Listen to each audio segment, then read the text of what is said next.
We can't be a party to a claim unless we filled out the SRPD.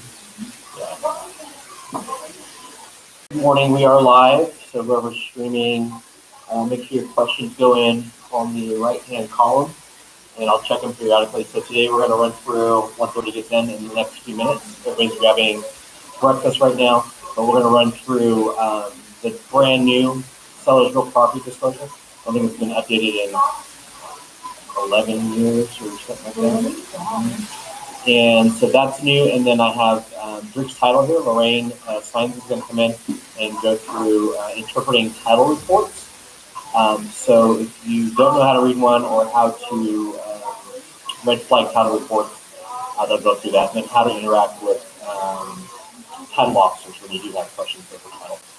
Now that our properties are getting older, we'll have more title references.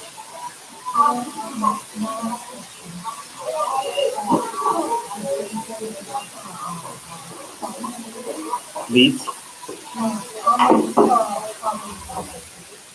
on what our property tax is. It's going to be good morning, Lorene. How are you? So on new home, the rule of thumb that they say is about 1% of the sales price on the assessment. But if they go to the assessor's page, they can actually get the rate. So Clark County Tax Assessor's page. Just send them to that page. They'll get the tax rates. Now there's different rates for investors and there's different rates for homeowners. Okay? So they can get all the tax rates there, and it's you can get it on your parcel. Don't give them a number. Say Clark County Tax Assessor's page, and they can do the research themselves. And they'll know you are the source of the source. Right? That's fine. I'm gonna wait. Yep.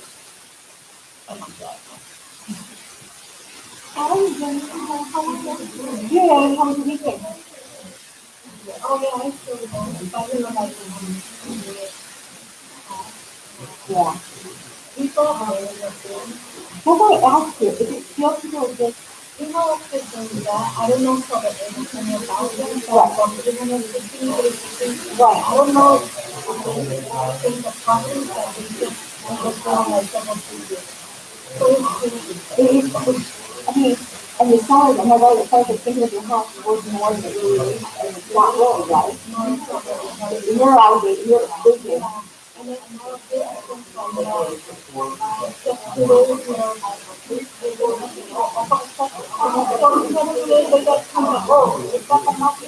so what are they doing? I don't know what they're doing.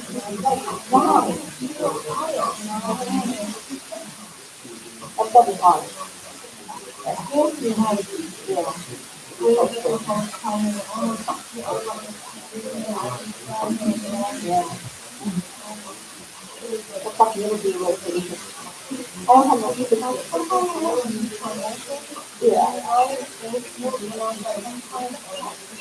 That's a lot of things. I would be like, okay, I chose this big house, I'm not gonna get my car again. This big house and nothing.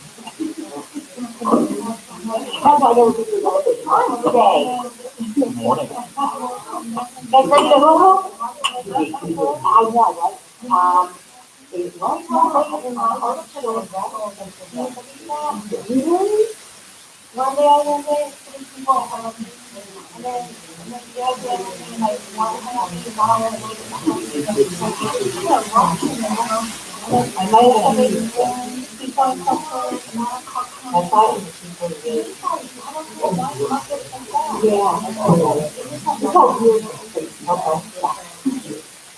All right. Monday morning, I don't know how much time you need, so I want to get started and run through my updates. My phone keeps shutting off because I'm not there. So first off, let's check out our 7-day graph, which we do every week. You guys know that. New listings, we're still averaging, 900 to 1,000, right? Input, and then we're playing contracting the same, if not more. So if you look at your sold for the week, and then your listings every 7 days, we're constantly selling that 960 or 950. Still 4,000 homes a month. So still a lot of homes every month.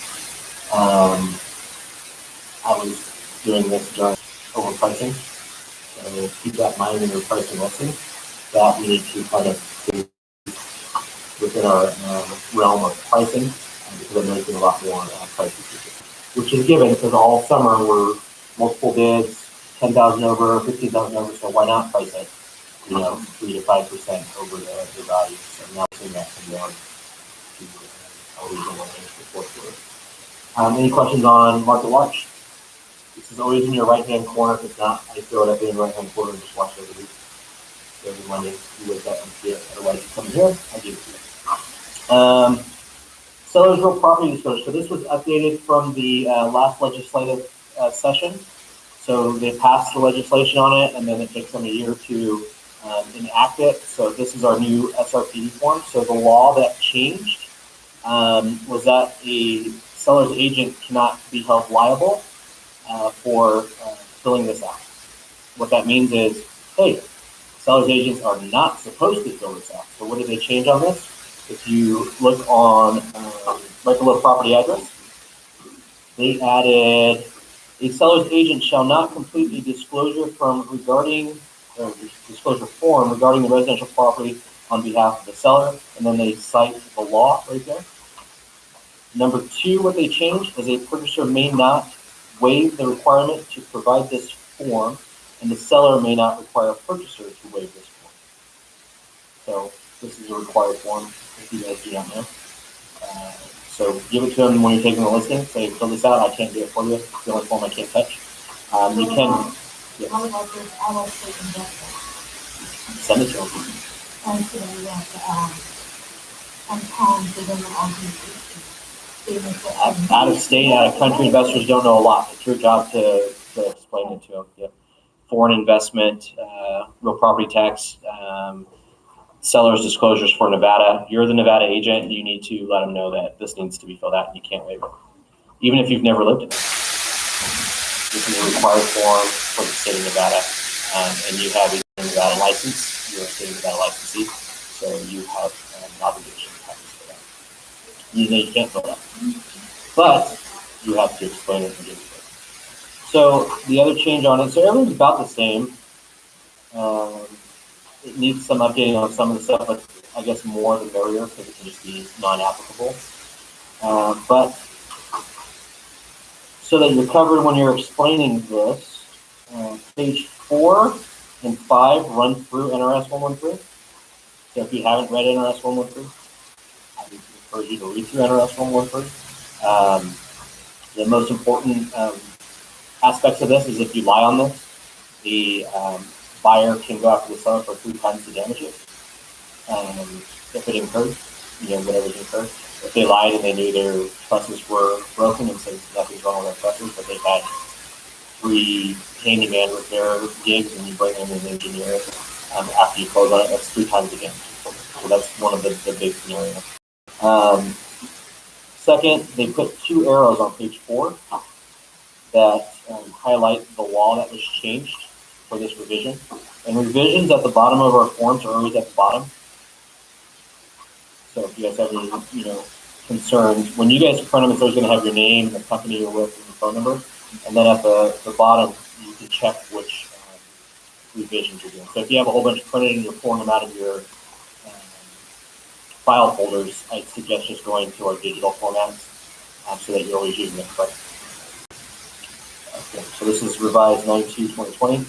And then the 2 arrows, so we're at NRS 113130. There's an arrow there that goes into detail that a seller's agent cannot fill this out for a seller, and why. And the second arrow, obligation of a seller's agent to comply with the provisions of paragraph 8, so that you cannot be sued or held liable for this form. Okay? So that was the change in the last legislative session. You'll probably get that when you take your law CE this year. They'll go through that law extensively. All right, any questions on the new seller's real property disclosure form? It's pretty much the same. Just reiterates you can't fill it out. You couldn't in the past. You shouldn't have done in the past. but now we just reiterate it and that it can't be waived.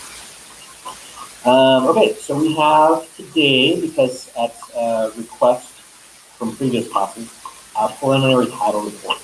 Now, they're really extensive, so that's why I brought in some experts from Driggs Title. Every agent should know how to read and correspond with their clients on a preliminary title report. And now title reports, you guys are going to it, can change throughout the transaction, right? And so they'll give you details and answer all of your questions. And then, of course, if you guys ever have questions that you need to run through preliminary title reports, just give me a call. We'll sit down and run through it. Email to me, we can sit over the computer and run through what questions you guys do have. But these guys will give you some knowledge on it. And thank you for bringing breakfast. Yeah. You guys need anything on this? Nope. We're good. All right, thanks. Thanks everyone for coming. This is your, Nice. well, up to the end of the TV. Okay. And then you have to tell them that they're not asking any questions. Oh, cool. Good morning, everyone. I think most of you know me. I'm Lonnie with Driggs Title Agency. I'm the marketing rep. And Lorene Sines is our extra officer. It's going to talk to you about the preliminary title reports. One thing I wanted to talk just briefly on prior to speaking to you on that is our Concierge Service. I want to reiterate how great it is for your closing experience for your clients. I've got some flyers I'll hand out here. But what we do is at closing, we'll invite you along with your clients to the signing. If you can't come, we can still do it. It's a red carpet experience for them. We're going to showcase you on the big flat screen TV. We're going to pull reviews about you from the internet. We're going to highlight your clients on the big screen TV as well. They'll come into a room and we will have special beverages and snacks for them. If your clients like something in particular, our concierge will get that, have it there for them. They will sign their documents. Prior to that, they'll also have, we have a bowl of fortune cookies that we have made from out of Chicago. And there's fortunes in there regarding the purchasing of their new home or their new venture in life. So we'll sign the documents, then we go into our concierge room, and you'll be able to see on this flyer here, we have a green wall so we can take pictures of you and your client as if you're standing in front of their new home, or say they're moving out of state or they're moving to the beach. We could have it like they're standing on the beach. We make it a fun experience for you. They get a gift that coincides to what their fortune was. We have different ones here, a candle that will wish them happiness and light in their home. There is, what else do we got in here, Lorene? Soap, to add flavor of life in the home, or which one is this? Honey. Enjoy long-lasting sweetness of life. And then we have fortune, we have regular cookies. We just make it a nice experience. What the concierge will do is once they have all this loop, they will email it to you so you can post it out on social media. We'll post it out on Instagram and Facebook for you as well. And we also ask your clients to give us a live video testimonial on you. It has been so powerful for the agents that have gotten this and put it out on social media. So we're here for you. Want to partner with you. Anything we can do to help is great. I just got word this morning, because we've been trying to locate moving trucks, at least one to start, that you'll have access to for your clients for local moves. But given the car industry and everything going on, but they did say they found 3 of them this weekend up in Utah. So we should be getting that soon. What you'll do is when you open escrow with Lorene, you can say, hey, can I reserve the truck October 22nd and 23rd? And she'll get it on the calendar. There's no cost to you and no cost to your clients for local moves. So some great fun things. But I know you guys came here to hear Lorene talk about the prelim. So come on up and teach us some good stuff. Teach us some stuff. Good morning. Okay. The prelim to us as a title company is so very important because this tells us basically what's on the property. And there's samples that I did here. We had like a mock prelim I gave you guys. The very first page tells us who's on title. Now, in this particular one here, it's in a trust. And so what we're going to ask for the agents is that we need a copy of their trust for us to prepare a trust cert. Now, some agents will say, well, you know, their trust is so big, it's in a big binder. They really don't want to give it up. That's fine, because all I want is just a portion of that binder is just the trust, so I can do my certification. And it just tells us who the actual trustee of that trust is. Or if there's two trustees, or there's a successor trustee if somebody has passed, sometimes our trustee on title is deceased. So at that time, we would then ask for a death cert. And then we prepare additional documents for that new successor trustee to sign. Okay? But just because it tells us mostly important, whoever signed that contract is the person that's on title. Because there has been times where we will see somebody that signs the contract that is not on title. And so we'll press the agency why and have them drop for quarterly taxes. Number one, it just tells us that they are paid current, or they must be paid current through escrow. Number two, they'll require full release, which is talked about in section 20 and 25, and I'll get to that page, I'll tell you what that means. And then we want a copy of the trust, which we do require. So this is why it's important that agents actually read our agreement, because it helps us. So we don't show, the 12th hour go, hey, where's a copy of that trust? We need it. And then there's HOA, of course, it just tells us that we're going to require it through our title department if the HOA is current. And then number 5 is if there is any unrecorded leases or any unrecorded documents that you are aware of or your seller has recorded, we need to know. We need to be told what we're talking about. It could be it could be something that was agreed that was never. But very seldom does that ever happen. It's just there for in case it does. And then, of course, it goes down to the property address, which is important because you want to make sure that that's the one that's on the contract. Because now we got the problems right there already. Okay, going on to the next page. 1 through 7 really is just a standard boilerplate. It really has nothing. Or if it's encroachment's been done, there's a survey that needs to be done, but really we just show this on our premiums. We really never even use them. So I'm going to jump past those. Going on to number 8, the lien of supplemental taxes. Sometimes homes, the properties have been assessed, and there's additional supplemental taxes that sometimes will be shown on the premium. On this one here, it's not. Okay, moving on to number 9 and 10 and 11. These are standards, which are your water rights, your, okay, I think with my glasses today, so forgive me. Reservations of provisions. I can't even read this one here. Items about the waterway. Thank you. Yeah, I can't even read about my glasses. I'm sorry. So is there more when there's wells on property? There would be. If there was a well in there, it would show on there. Okay, then we do like what's called a well set. Okay. Number 11 is the CC&Rs. Of course, we know that in there, in the CC&Rs, there are certain things that that have to be recorded, that you do show on there which ones are recorded. Continue on to the next page. Same thing that goes on about the CC&Rs all the way down. You'll see easements in here. You'll see sometimes you'll see data power on there. You'll see Southwest Gas on there. And what these are, these give them the rights to enter your property to take meter readings. But those are all on the recorded documents. Going down to number 20 is the request. That's very important. Now we know that there's a loan on this property. We send to the agent a payoff authorization information form, which needs to be filled out as soon as possible because it helps us to order our payoff and our demands quickly. If we don't get them right away and we're getting closer to close, we'll be begging you guys about where are they at. Are all of these, they all come in this order, right? Yes. Absolutely. And even in the order recorded? That's correct. Okay. Jumping on to the next page.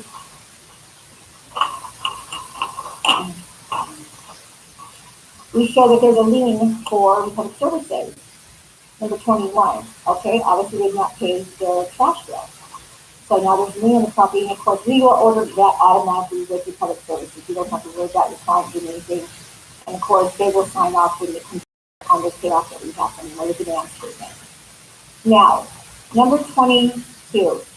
So very important. When we send you a statement of information to you for your client to completely fill out, it's because it's a similar order, it's something against maybe your seller that we need to order a demand with an attorney's office or a private party or a company or somebody. But the statement of information helps us clear and remove any of these judgments that are on here. It may not be your person, but it's similar name. And that's why we show them. But that statement of information is so very important. And we, it's like when we have there's a lien, a tax lien, same thing. We want to make sure if the person or not first for the remove those. There's an HOA, because they've not paid their dues, there's a lien on the property. We will take care of that by working with the, don't have to worry about, it doesn't have to be done through us. Even when you see the notice of default, you don't have to worry about that, that's our job to clear those. The 22 and 23, the judgment for child support. Right. Is that relative to the same judgment as 23?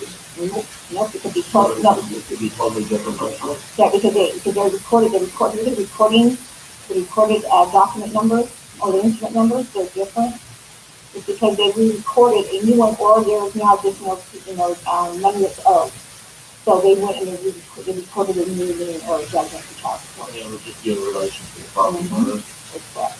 If in fact this was our diagnosis. I've seen them pop up with John Smith with 15 different pets. Oh, yeah. You guys have to Yes, we do. figure out. That's why that statement of information is so important, because it's John Smith, child support. Okay, and our seller is John Clarence Smith.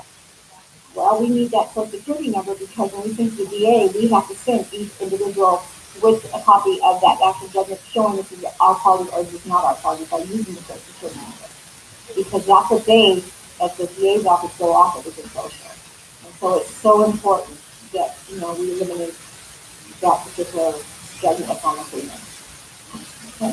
Have you seen any re-report forbearances since they're rewriting it? It's something like, yeah, I have seen them report forbearances. What do they look like, and how do you just work it out? We do. So is it two deeds of trust that are recorded now, or is it? No, they do a memorandum, okay, or they will show some sort of forbearance that got recorded. And you got the questions of what you guys are saying about the report. And a lot especially now. Year and a half, 2 years. Especially now because of the way the solar is just getting everything. Any questions? No, I think it's one time we spoke to one, and they were like, probably a different, like, heat names, all of that, or like, because the house is built and stuff. So, those are okay though? Those are Absolutely. just anytime they enter the property. yeah, exactly. Especially if you see the easements like in the Red Power or the gas company, you'll see lots and lots of easements. Those are standard on every student of every power company. It just states who has right or access or are allowed to the property to be used. There it is. Especially the easements.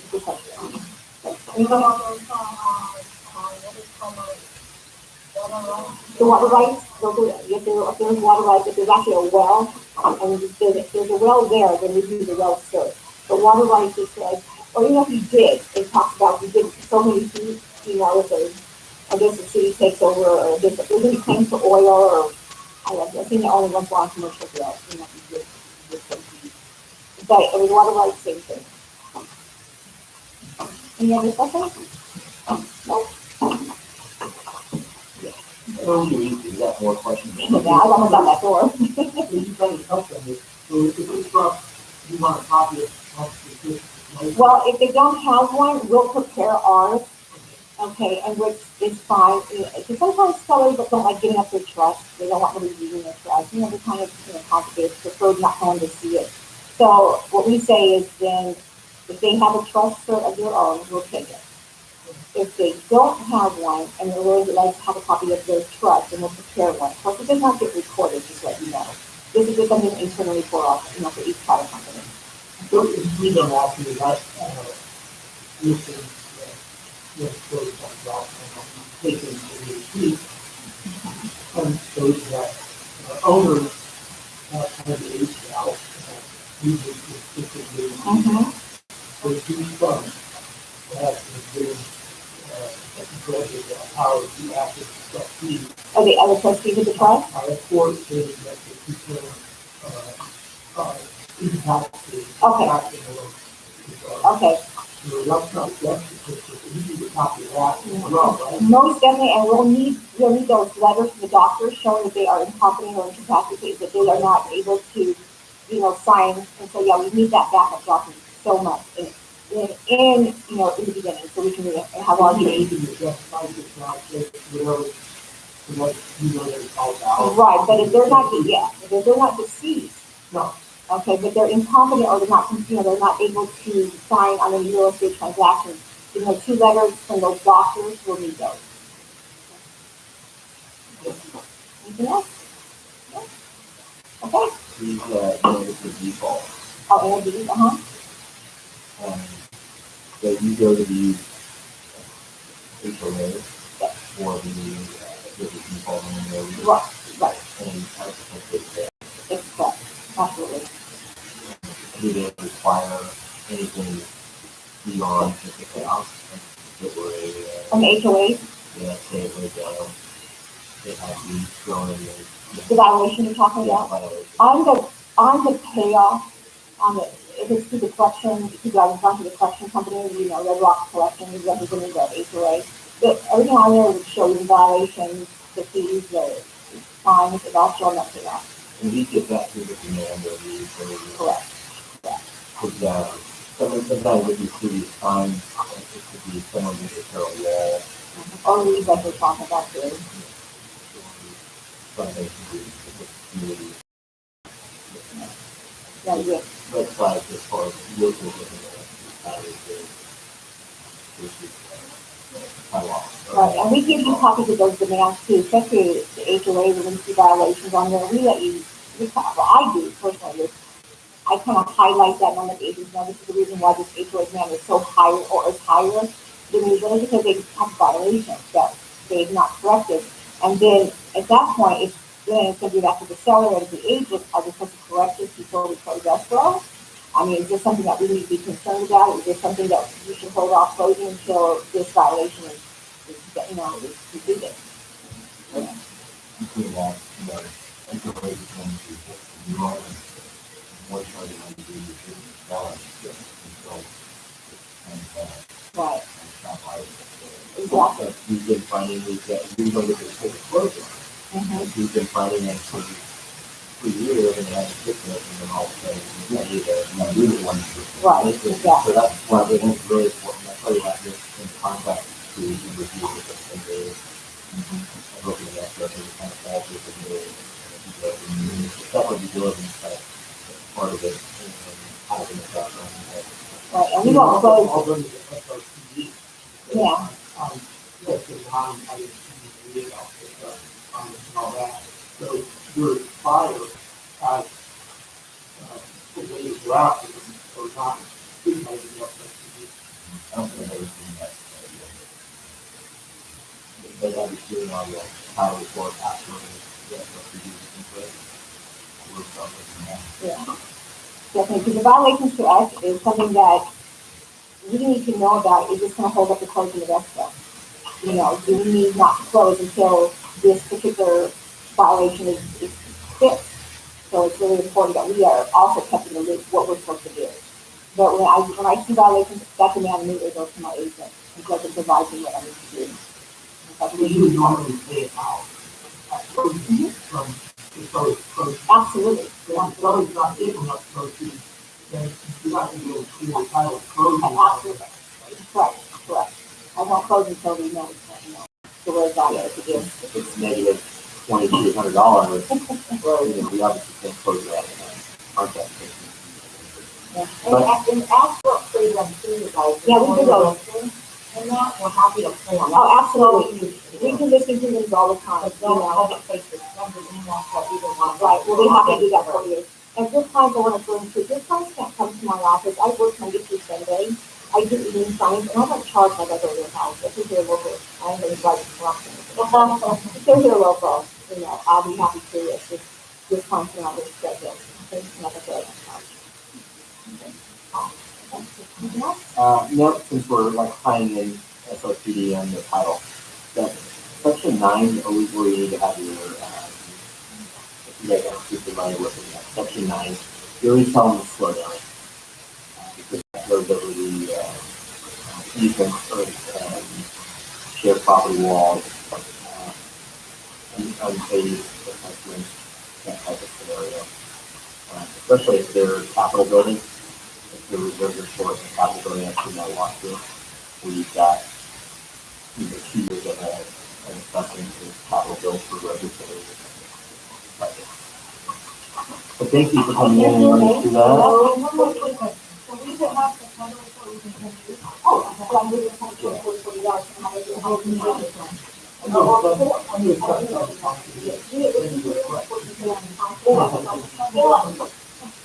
It's going to be like this pretty quick.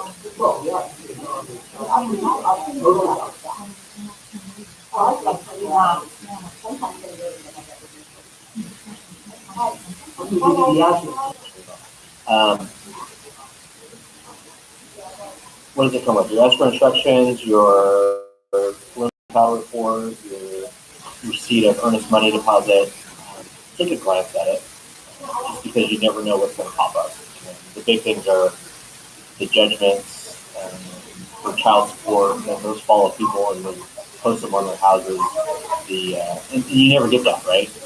You never get the full story when they're trying to sell and cash out as fast as possible. So, forbearance is a good one to remember that you'll start seeing more when you're listing properties. Oh, I only owe $260, and then you get the title report back and there's a modification stating, $290 because they went a year and a half without the payment or something. $280. So those all have to be addressed by title, escrow, and then so that you're doing a good job on your net sheets. They told you 260, but they forgot about their forbearance and modification. That payoff difference, so it may affect what they're putting in their pocket.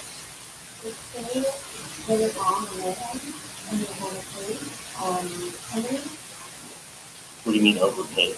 What's happening in Rocky was doing forbearance for the year and title, like, we did everything with it, we even had, he was saying we have to actually go out for him, like, for this season. Somehow, somebody was in the case and, they overpaid like $12,000. Okay. And then I was saying that we need to then that one back because we didn't put the first year, so there's forbearance. Yeah. What?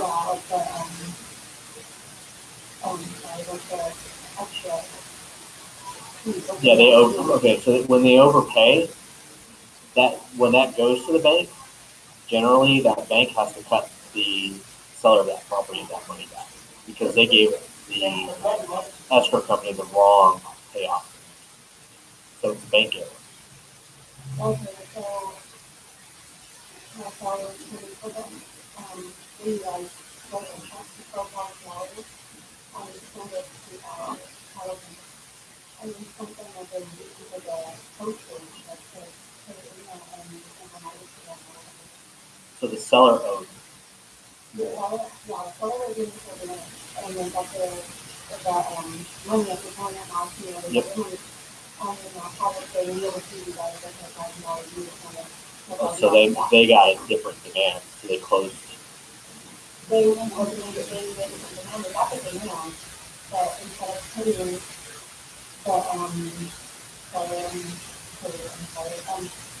instead of putting in a year from July of last year to July this year, they put like just July 2021, and it's 2021 in July. Oh, so they do 1 month of forbearance. Yeah, they got 1 month instead of after the year. Wow. The total was 200 days, so it's, a month, 45 days, so like 9 years, 2 days, 560. Like, I'm not sure. Well, they owe the money, and the bank can come after them personally because when you sign off that you want a forbearance, you're signing a modification of the loan. Mm-hmm. So they can be held liable personally. So yeah, that's legal. You did the right thing. Okay, you need to talk to somebody about that.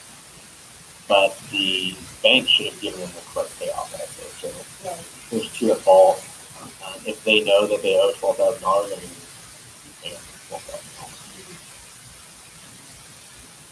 It's a tough one because this is what's coming up. These are most of your listings that you're going to see. People they haven't paid in a year and a half and they want to unload it and put $150,000 in their pocket, or whatever their equity went to over the year. And it's going to be a mad dash for that equity before the market mellows out. because right now it's still rising. People are still buying at 2.5% interest rates. So there's a mad dash to get those buyers before interest rates climb back up, right? If our interest rates climb back up and you can't afford those payments, what happens when you can't afford the payments? Prices come down to where we can afford them. Nobody's working still, right? But then the payments are low, so there's still a mad dash for housing. So keep it in mind, title reports are going to be really important in regards to forbearance. Your case study one right there in the office. That even the banks get them wrong with their reporting. And I think escrow officers will start realizing what's going on or what's coming. Better to be aware and read through it rather than to think it was hunky dory, because that'll come back with the judgments and forbearances. What I thought those two things. Judgments a lot because you'll like get it. So I'm eager to sell. And why are you eager to sell? That's two questions you guys should ask. Need the money, or haven't been working, blah blah blah. But get a title report. Get it ahead of time, like she said. They'll get it to you. So if that happens, or the forbearance then it'll show on here. Mm-hmm. Okay. So if you look at everything on the title report, they just run a database on it, right? So it's everything that's recorded against the property, and it's going to be in the order that it's recorded, right?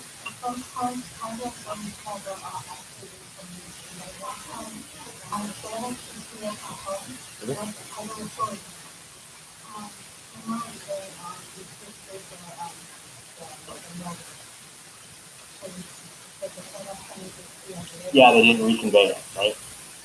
Yeah. So then, when that happens, generally there's what's called a reconvenience fee, and that's to record that the loan's been paid off.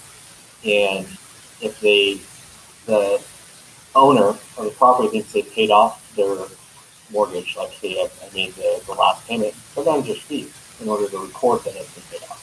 If you didn't pay those fees, then you still have a lien attached to the property. It's called a reconveyance fee. And that's for the lien holder to reconvey the property to the homeowner to repay. So, like, oh no, I made my last payment. Well, did you pay the reconveyance fee? That's the question. Or, hey, I paid off I only owed $200,000. I paid them off because I paid jackpot. Well, did you pay the reconveyance? It's the same when you pay off the car, right? You have like a fee to pay it off and give you a new title, right? Same thing on the car. No, no house. So both sides of the title. There's the title company, that's right. Doesn't address that property. Then somebody comes out to you and says, you go back to the title company and say, hey, you didn't use this. Right. That's what the title insurance is for. Right. So you have a seller's policy and you have a buyer's policy, right? So the buyer takes policy against what the loan amount, what they're purchasing, and the seller buys a policy that states you a free and clear title. So you'll see an inspection fee. I see a lot where they'll charge $100 for somebody to go to the property to make sure no work's being done, because they're looking for mechanics liens that could pop up after close of escrow, so that covers them. But the insurance policy that they're paying for, the $2,000 or whatever the fee is for the insurance policy, is to cover that amount if liens were to pop up after they close the property. So in the case of the applicant's case, we're not attorneys case. Yeah. You would recommend somebody to consult with an attorney to cover your ass, because you might also want to see that. And since the case of title insurance, that may You're talking about an IRS lien? No, not IRS, but like a tax. Property tax. Yeah, if somebody bought the defaulted property taxes type. Yeah, or the case where they only charge for 1 month. Yeah, so that goes back to the title office. Now, they do have a lot of, so when you get escrow instructions, they do have I guess it's kind of like an errors and omissions that you're agreeing to correct. So in the instance where they did the wrong payoff, you kind of signed off at closing that you agree to cooperate and bring things into accordance. There are statutes on that, but you are agreeing that you agree to help the escrow office deliver free clear title. It's a cooperative in the escrow section and part of the title insurance policy. In order to give you the policy, you agree to help us if we screw up and try to cover themselves. So that's probably what they're trying to do right now with that $12,000. But you just remember, everything's recorded from the inception of that parcel number being created. That's what's on this title report. So if it was BLM land back behind us and didn't have but a USA parcel number, and then they started subdividing, that's when that chain of title starts. Cut it up, and now you've got 123 Apple Street, 124 Apple Street, 125. That's when that chain of title starts. And usually they start right off the bat with covenants, conditions, CCRs, rules and regulations, right? So what you can and cannot do about that, that usually starts and that comes in as the priority, right? What can you do with the property? What is done for it? Well, then they'd establish what the taxes are, right? What are we going to tax you for it? Followed by whatever else the owner starts doing with the property. Okay, I'm going to get a deed trust to take a mortgage out on the property. Well, they want to be in the next position, right? Because the next position is the position of value. So until you pay this off, there's no value, and so forth. And then if you get a judgment after that, hey, you owe $50,000 in child support, well, that's going to be right after your mortgage, right? Or you owe alimony to your spouse, that's going to be the next one on judgment. Or you owe Chase Manhattan Bank a judgment from a defaulted credit card, $10,000 judgment or something. So it's just all in order. So all of that has to be taken care of before it's in place? Yeah, There's so like 5 different judgments. Basically, this title report is conditions to the free and clear title, because our contract says we're going to give you a nice free and clear title, right?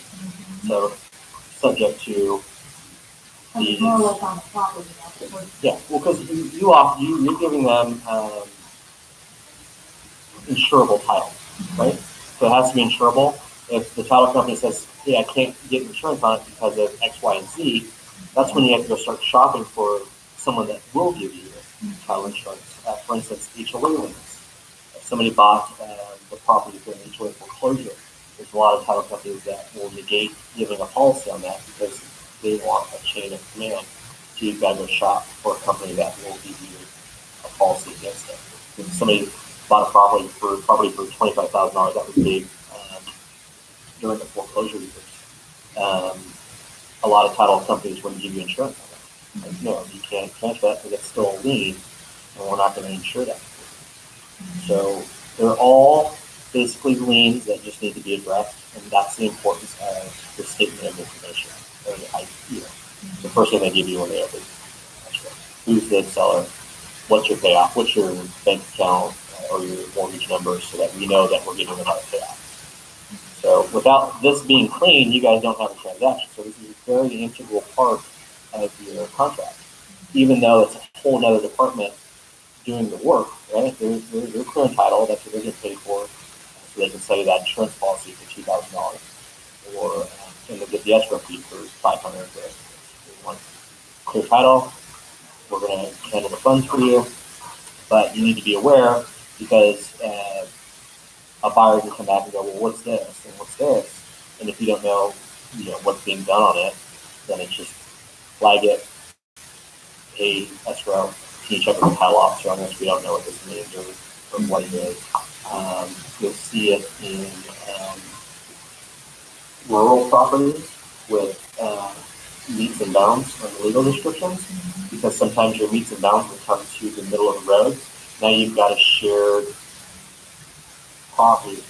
So I see a lot in cul-de-sacs where there's 1, 2, 3, 4 properties. There's a road that comes in that looks like a thermometer. Sometimes their boundaries will come right out to the middle of the road, and there's no CCNRs regarding what are we doing about that access road? Who maintains it? So lenders will stop you and go, well, does the association have an agreement on what's going on with that? Same with the water rights. If all 4 of those people are sharing one well, well, who's maintaining that well? What's the fee on that well? Is it going to be a cost incurred? Can I give you a loan against that, knowing that I've got the homeowner's got to pay for the road, the homeowner's got to pay for private or shared well? Type scenario. So those all in your preliminary title report if your seller does not already know about it. And like the instance, if you've got the trust taking over, sometimes those guys don't know that that road is shared, or there's an agreement between the 4 owners to chip in $500 every 2 years to maintain the tar and all that. So, because those aren't always recorded. So they'll catch that. You guys get a copy, the buyer gets a copy, the lender's going to scrutinize the title report. It's a very important part of the contract. And if you have, that's right, I brought her in to answer questions, but have a good general understanding of the recording process. Cool. Any other questions? All right. Any subjects that you guys think of, shoot me a text, shoot me emails. We'll bring somebody in and talk about it, or try to address them. Because there's a lot. There's so much. Even I'm still learning things as we go. So, and constantly changing. Like the revised agreement, and then our constant revisions of board agreements. We like competing and stuff. If you get any questions online, anybody got questions online?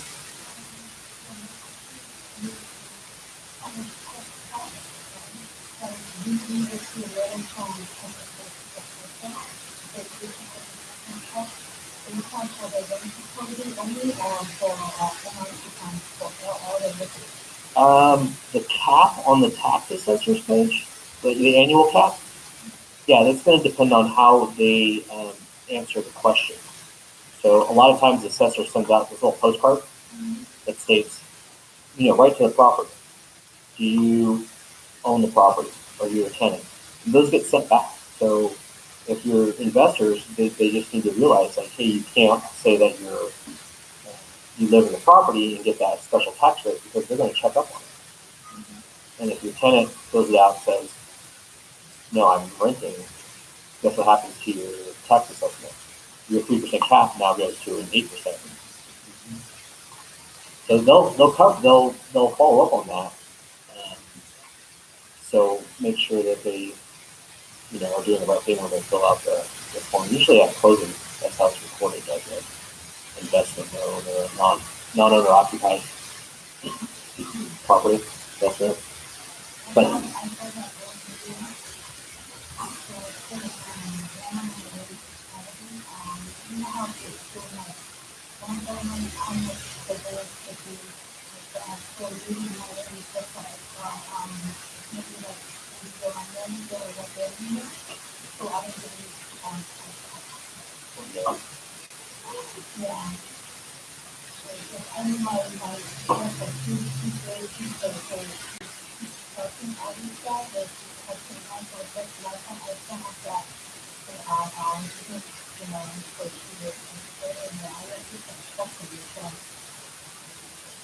well, she can go there. It's all in how the owner claims that check marks there.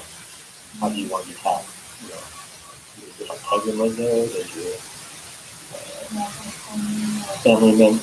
Yeah. And then they'll usually double back. If it changes, they'll send the little postcards like, please send this back to the assessor's office. And if somebody says, no, I rent, then obviously it should be tax rate. But it's all in the tax assessor's rate and what the rates are.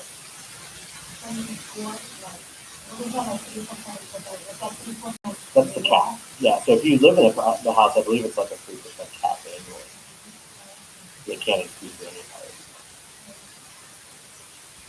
And then there's other exemptions too. There's like veteran exemptions. So there's a lot of forms you can fill out, and you can have more exemptions on your property tax. There's like senior, like over 65 exemptions. The veteran one's the big one because I know my family uses that for my dad and my mom. I don't know about this state, but I know in other states they have where you can layer your exemption. There's a Homestead. Is everybody familiar with Homestead here in Nevada? So that's, I want to go find out. Is there any way I can go to the county website to find out about things for the Homestead? well, it's going to be on this. Your title report will have it. So every time you close, your clients usually call you, right? Hey, I got this card that says I need to homestead my house, and they're charging me $100 to do it. So the form's on the county website, the homestead form, so you can just print it out and pay a recording fee, whatever that fee is, $16 or $13, whatever that fee is. A lot of these companies just send out like, hey, we'll do this for you for $100, or we'll do this for you for $75. And they'll get like 5 or 6 minutes. That's usually always the first call you get, right, after they moved in for a week, follow up with you. So we just explained it. So Homestead Act basically protects the homeowner from judgments from like creditors, so that they can't force a foreclosure on your property.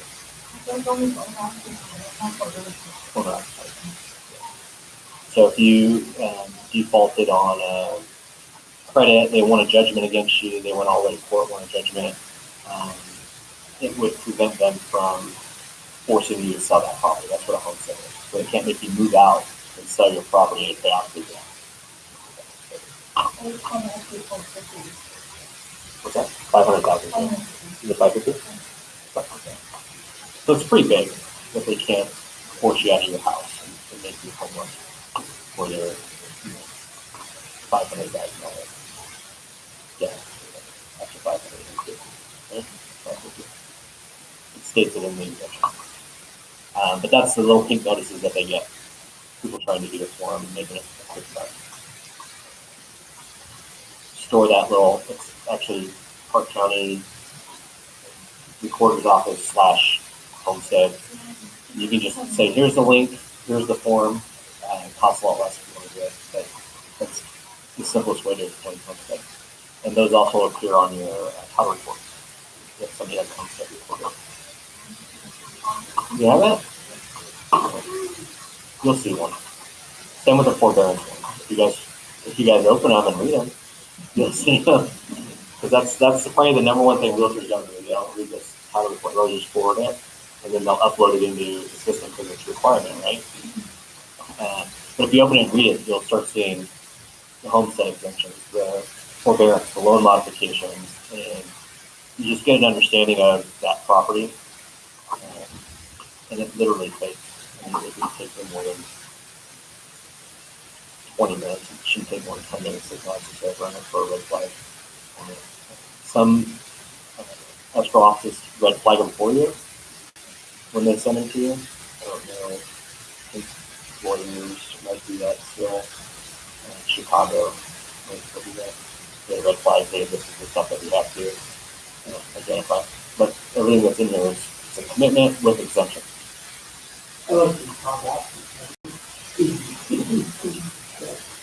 Yeah. Yep.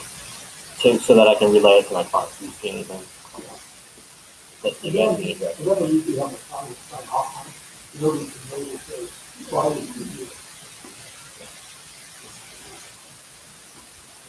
Please review and sign in an email. Here's your attached document. Because it is part of your contract. All right, any questions on title reports?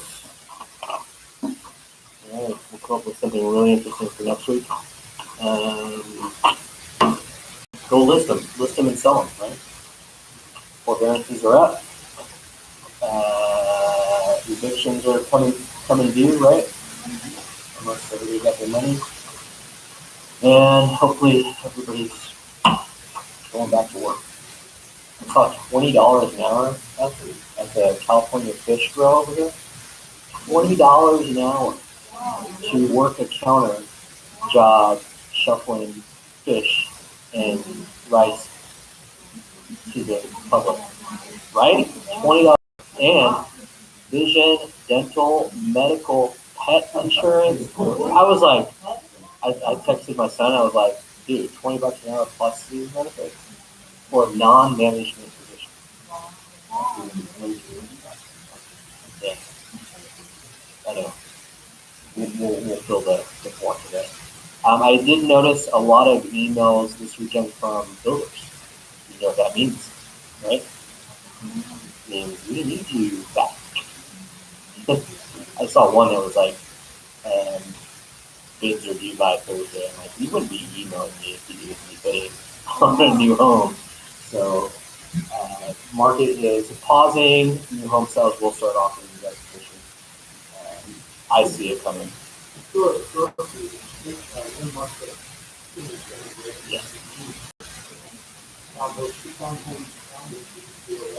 Yeah, we should get our reports on new home permits. Is it October? Because that's the end of their fiscal. So we'll start seeing how many new permits they've ordered for the following quarter, for the first quarter. But I would imagine they are still ramping up new home builds. They're trying to, I don't know if they have the labor to build it, but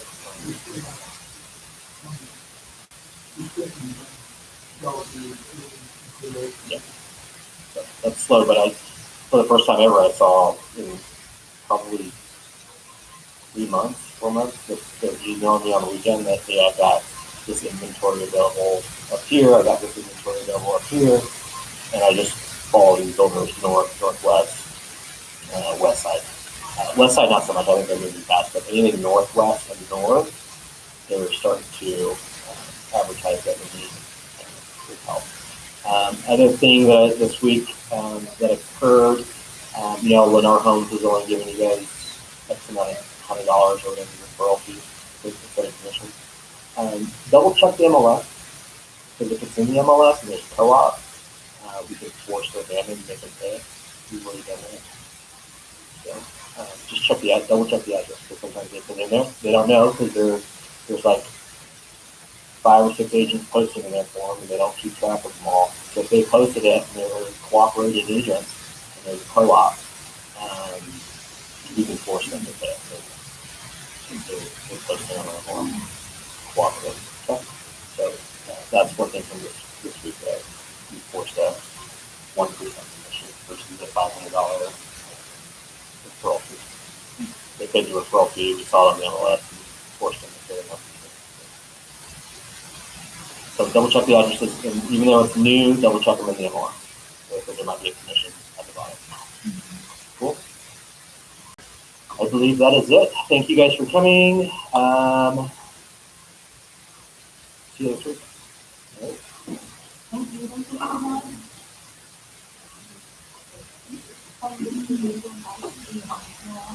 So what?